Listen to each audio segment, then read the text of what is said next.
বিমল, তুমি তোমাৰ গড়ৰ লগত কিয় সম্পৰ্ক নাৰাখা বা কিয় সম্পৰ্ক ৰাখিব নিবিচাৰা? আৰু তোমাৰ প্ৰথমা পত্নীৰ লগত তোমাৰ দেউতাই শুব বিচাৰিছিল, এইটো কথা কিমান সঁচা? তুমি আমাৰ কেমেৰাৰ সন্মুখত এই সকলোখিনি কথা কৈ দিয়াচোন।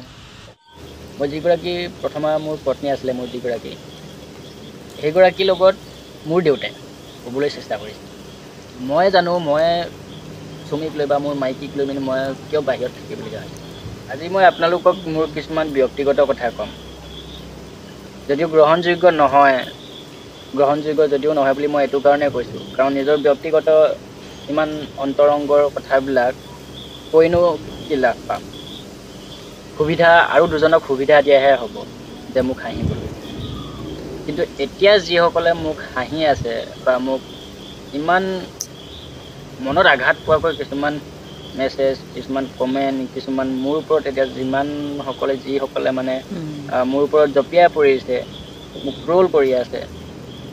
চ' কথাটো হ'ল কি, মানুহৰ বেকগ্ৰাউণ্ডটো অলপ জানি ল'ব লাগে, ঠিক আছে। ময়ো বহুতক সমালোচনা কৰিছোঁ, কেতিয়াবা বেয়া মাতো মাতিছোঁ, সেইটো খঙতহে। এতিয়া কথাটো হ'ল যে কি, কেইজনীমান আছে মোৰ ওপৰত ভিডিঅ' বনাই আছে যে তই মাইকী লৈ বাহিৰত ব্যৱসায়হে চলাই আছ। সেইবিলাক কথা একচুৱেলি যদিও মানে ভিডিঅ' হয়, মানে মনত আঘাত পাওঁ, মানে গম পাইছেনে? মই জানো মই চুমিক লৈ বা মোৰ মাইকীক লৈ মই কিয় বাহিৰত থাকিবলগীয়া হৈছে। আৰু সেই কাৰণটোও মই আজি আপোনালোকৰ আগত মই শ্বেয়াৰ কৰিম। একচুৱেলি সামাজিক মাধ্যমত ভিডিঅ' বনাই থকা সেই জীৱনটোও বেলেগ, আৰু একেবাৰে ব্যক্তিগত জীৱনটো মানে সেই বেলেগ, মানে গম পাইছেনে? মানুহৰ মনটো ইমান খেচেৰাও হ'ব নাপায়, মানুহৰ মনবিলাক ইমান মানে মানসিকতাটো ইমান মানে তললৈও নিব নালাগে, গম পাইছেনে? এতিয়া কথাটো হ'ল যে কি, একাংশ আছে যে তই মাইকী নি বাহিৰত ব্যৱসায় চলাই আছ, কিবা কৈ আছ। কথাটো কি, আপোনালোকে নিশ্চয় জানে মই প্ৰথম আৰু এগৰাকী বিয়া পাতিছিলোঁ। আৰু মই এইখিনি কথা আজি এইটো কাৰণে খুলি গৈছোঁ, কাৰণ মানে আৰু অনাগত ভৱিষ্যতৰ দিনত যাতে মোৰ বিষয়ে নজনাকৈ এনেকৈ আৰু দুজনমান ওলাই নাহে যাতে এনেকৈ ক'বলৈ। মই সেইটো কাৰণে আজি মই খোলা খুলি এইখিনি কথা ক'ব লৈছোঁ যে মই যিগৰাকী প্ৰথমা মোৰ পত্নী আছিলে, মোৰ যিগৰাকী, সেইগৰাকীৰ লগত মোৰ দেউতাই শুবলৈ চেষ্টা কৰিছিল। আৰু সেইটো কাৰণে মোৰ ঘৰৰ লগত ইমান ভাল এটা সম্পৰ্কও নাই।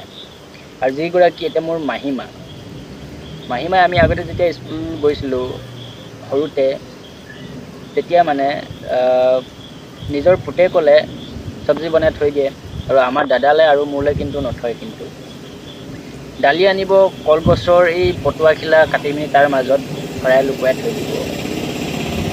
আৰু বিভিন্ন ধৰণৰ কথা, মানে আলু আনিব, লুকুৱাই থৈ দিব, ভাত কেইটামান বনাই নথয়, আৰু তাৰ উপৰিও ইমান অত্যাচাৰ। গতিকে তেতিয়া মই চিন্তা কৰিছিলোঁ, মোৰ মনত এটা কথা মই সংকল্প লৈছিলোঁ, যে মই ডাঙৰ হ'লে মই এই ঘৰখনত কেতিয়াও মই গুৰুত্ব নিদিওঁ। তাৰ উপৰিও সেইখিনিয়ে যেতিয়া মই বিয়া পাতিলোঁ, অলপ জনা বুজা হ'লোগৈ, তেতিয়া মই বিয়া পাতি মই বাহিৰলৈ গুচি আহিলোঁ। বাহিৰলৈ গুচি অহাৰ পাছত 3 সপ্তাহ মানে নহ'ল, মোৰ প্ৰথমা পত্নীৰ লগত মোৰ দেউতাই শুবলৈ চেষ্টা কৰিছিলে। তেতিয়া লগে লগে মই বাহিৰৰ পৰা মই ঘৰলৈ বুলি ৰাওনা হৈ মই মানুহগৰাকী ঘৰত ৰাখিলোঁগৈ। ঘৰত ৰাখোঁতেও পঢ়া শুনা কৰিলে, তাই পঢ়া শুনা কৰোঁতেও কলেজৰ পৰা বেলেগ এটালৈ গুচি গ'লগৈ। ত' সেই সময়খিনিত মোৰ যিমানখিনি মোৰ লগত যি হৈ গ'ল, সেইটো কেৱল মাত্ৰ মই জানো। আৰু এতিয়া চুমিক মই বাহিৰত এইটো কাৰণে লৈ আহিছোঁ, যাতে তাইৰ লগতো সেই ঘটনাবিলাক আকৌ নহয়, যাতে তাইৰ লগতো যাতে এনেকুৱা ঘটনা নঘটক। সেইটো কাৰণে মই চুমিক বাহিৰত লৈ আছোঁ। তাতে কেতিয়াবা ভিডিঅ' এটা দুটা প্ৰস্তুত কৰি আপোনালোকৰ মাজলৈ বুলি এৰি দিওঁ, আৰু সেইবোৰকে দেখি আপোনালোকে আজি মোক ইমান ট্ৰল কৰিব ধৰিছে, ইমান কিছুমান একাংশ মোৰ ওপৰত জঁপিয়াই ধৰিছে, কেইজনীমান আছে হা, ময়ো এনেকুৱা নহয় যে মই সামাজিক মাধ্যমত মই বহুত লেভেলত কথা কওঁ লেভেলত কথাটো কওঁ কি হ'ল মানে যিটো সঁচা সেইটো লেভেলতে কম আৰু একচুৱেলি মই এটাই কওঁ মানুহৰ গোটেই জীৱনটোৰ তলৰ কথাখিনি মানে আগৰ কথাখিনি আৰু ক'বলৈ যদি যাওঁ বেকগ্ৰাউণ্ডৰ কথাখিনি নজনাকৈ মানুহক ইমান হাঁহিবও নাপায় আৰু ইমান তললৈ নমাবলৈ চেষ্টাও কৰিব নালাগে একচুৱেলি কেতিয়াবা দুখ লাগে কেতিয়াবা ইমান ফূৰ্তি ফাৰ্তাকৈ থাকোঁ তাৰপিছত কেতিয়াবা এনেই মনটো বেয়া লাগে এনেকুৱা ধৰণৰ কিছুমান কথাবিলাক মনত পৰিলে বা মেছেজবিলাক দেখি পালে কমেণ্টবিলাক দেখি পালে মানে এনেই মানে মনটো যিমান ফূৰ্তি হৈ থাকিলেও মানে তেতিয়া ডাউন হৈ যায়গৈ আৰু কেতিয়াবা সেইটো কাৰণে নিজান ঠাইত বহি ল'লে মানে কেতিয়াবা এইবোৰ কথা মনত পেলাই আঘাত যেতিয়া দিয়ে চকু পানী ওলাই বৰ বেয়া লাগে যিজন দেউতাই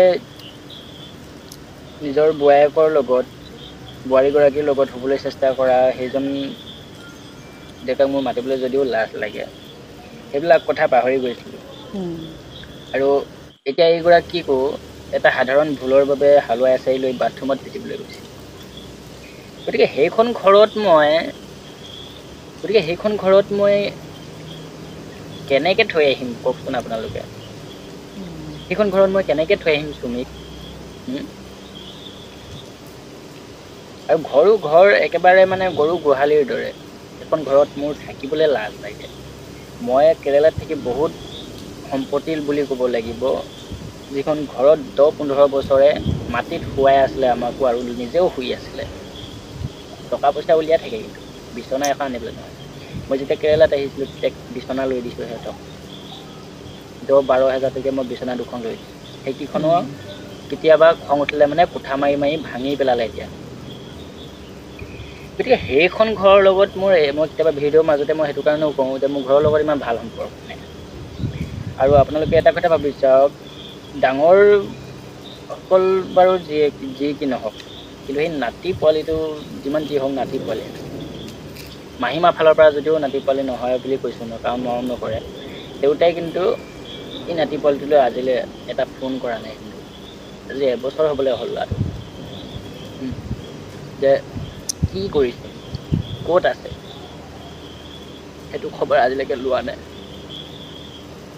এইবিলাক কথা ভাবিলে বেয়া লাগে আমাক ফোন নকৰো নাই কিন্তু এই নাতি পোৱালিটোলৈ আজি ফোন এটা নকৰে গতিকে মই সেইখন ঘৰৰ লগত মই কেনেকৈ ভাল এটা সম্পৰ্ক ৰাখিম আপোনালোকে কওক যিবোৰ জীয়া যন্ত্ৰণা পাই আহিছোঁ নাপায় মানুহক ইমান হাঁহিব নাপায় মাইকী লৈ বাহিৰত কিয় আছোঁ সেইটো কেৱল মানুহ নিজেহে জানে মই জানিছোঁ বেয়া লাগে কেতিয়াবা এইবিলাক কথা শুনিব পালে এইবিলাক মন্তব্য পালে এইবিলাক এনেকুৱা ধৰণৰ ল'ৰাটো দুমাহ নহওঁতে মই চুমিকে ফ্লাইটত টিকেট কৰি দিছিলোঁ লৈ গুচি আহিলে আৰু আজি ল'ৰাটোৱে 22 তাৰিখে এবছৰ হ'ব ল'ৰাটোক কিন্তু ফোন এটা কৰা নাই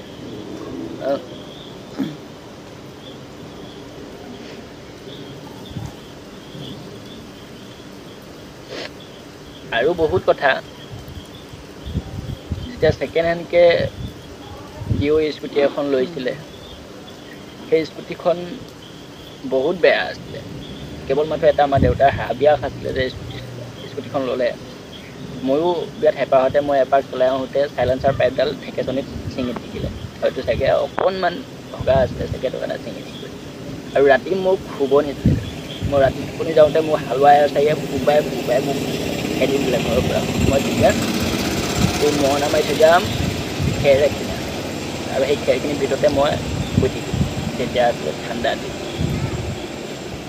আৰু তেতিয়াই প্ৰতিজ্ঞা কৰিছিলোঁ মই নিজৰ টকাৰে মই চলিবলৈ চেষ্টা কৰিম নিজৰ টকাৰে মই কিবা এটা নহয় কিবা এইখিনি কথা আজি ইমান ব্যক্তিগত কথাখিনি শ্বেয়াৰ কৰিছোঁ মই এইটো কাৰণেই যে মানুহে ইমান হাঁহিব নাপায়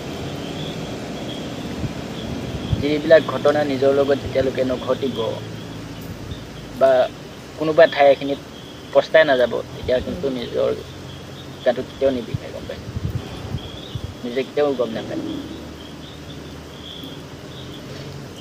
হাঁহি ফূৰ্তিত থাকোঁ, জীৱনটো মোৰ যিমান দুখ হ'লেও, আৰু কেতিয়াবা বহুত নিজকে অকলশৰীয়া অনুভৱো কৰোঁ। সকলোবোৰ আজি আছে যদিও ক'ৰবাত নহয় কোনোবাখিনিত মানে একেবাৰে অকলশৰীয়া অনুভৱ কৰোঁ। কাৰণ ঘৰৰ ফেমিলিৰ মানুহৰ লগতো সম্পৰ্ক এটা নাই বুলি ক'লেও বৰ বেছি কোৱা নহ'ব। তাৰ উপৰিও মই এটা সময়ত বহুত বেয়া হৈ গৈছিলোঁ, যাৰ ফলত নেকি মোৰ ফেমিলি মানুহবিলাকেও বেয়া। এতিয়া কিন্তু মই তেওঁলোকৰ লগত কথা পাতিবলৈ বৰ ইচ্ছুক নাপালোঁ। মোক এনেকুৱা মানুহ লাগে যে মোক বিপদৰ সময়তো মোৰ ওচৰত থাকিব, মই তেওঁক আৰু কেতিয়াও পাহৰি নাযাওঁ। সেয়া হওক নিজৰ ঘৰৰ ফেমিলি মানুহ হওক, সেয়া কোনোবা বন্ধু হওক, কোনোবা বান্ধৱী হওক, বা কোনোবা চিনাকি হওক। আৰু বহুতো কিছুমান মন্তব্য সামাজিক মাধ্যমত ভিডিঅ' বনাওঁ বুলিয়ে এনেকুৱা ধৰণৰ মন্তব্য পালে মানে মনত কেতিয়াবা ক'ৰবাত দুখ পাওঁ। গতিকে যে কি ধেমাজি মানুহে তোক খেদিলে, ঘৰৰ পৰা খেদিলে, সেইটো কাৰণে বাহিৰত মাইকী লৈ আছেগৈ ল'ৰা ছোৱালী, ইমান সৰু ল'ৰা ছোৱালী। একচুৱেলি সেইবিলাক কথা ময়ে জানো।